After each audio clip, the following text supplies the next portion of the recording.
সত্যি বলতে এবারে দাদা বৌদি বিরিয়ানি খেতে এসে এরকম ব্যাড এক্সপিরিয়েন্স হবে যা আমি স্বপ্নেও ভাবিনি। হ্যালো গাইস, গুড মর্নিং, আমি রানা, আমার আবার একটি নতুন ভিডিওতে আপনাদেরকে স্বাগত।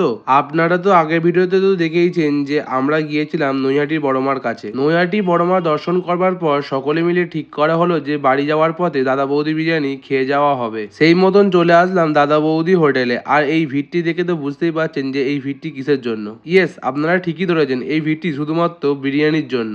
বাট বিরিয়ানির কোয়ালিটি কি আগের মতন সেই আছে? সত্যি বলতে আমার কোনোদিনও দাদা বৌদি হোটেলে এসে মেনু কার্ডের প্রয়োজন হয় না। মেনু কার্ড না ঘাঁটাঘাঁটি করে একটা অর্ডার দিয়ে দিলাম মটন বিরিয়ানি। সত্যি বলতে আমি একটা সময় পর ভেবেছিলাম যে আমি আদৌ বিরিয়ানি খেতে এসেছি নাকি আমি রেশন দোকানে রেশন তুলতে এসেছি। বেশ কিছুক্ষণ অপেক্ষা করার পর চলে আসলো দাদা বৌদি হোটেলের সেই ফেমাস মাটন বিরিয়ানি। সত্যি বলতে বিরিয়ানির মাটনটা ছিল এ ক্লাস। মটনটি ছাড়া বিরিয়ানির কোয়ালিটি এবং কোয়ান্টিটির কথা যাই বলেন না কেন খুবই বাজে ছিল। শুধুমাত্র তাই নয়, আমার বিরিয়ানিতে কোনো রকম বিরিয়ানির আলুই ছিল না। এছাড়াও দাদা বৌদি হোটেল থেকে যে বিরিয়ানির সাথে স্যালাড এবং গ্রিন চাটনিটি প্রোভাইড করে থাকেন ওটা এবারে মিসিং ছিল। এছাড়াও এনাদের পরিবেশন ছিল খুবই বাজে। দেখুন না, আমাদের খাওয়া হয়েই গেছে আর এই দাদাদের কোনো রকম বিরিয়ানি এখনো পর্যন্ত এসে পৌঁছায়নি। সব রকম দিক থেকে আজকে দাদা বৌদি যাওয়ার এক্সপিরিয়েন্সটা ছিল খুবই বাজে। এ থেকে বোঝা গিয়ে থাকে যে সবকিছু জিনিস ধারে নয় ভারেও কেটে থাকে। যাই হোক, আজকে ভিডিওটা আমি এখানেই শেষ করলাম। আবার দেখা হচ্ছে পরবর্তী ভিডিওতে। Good bye.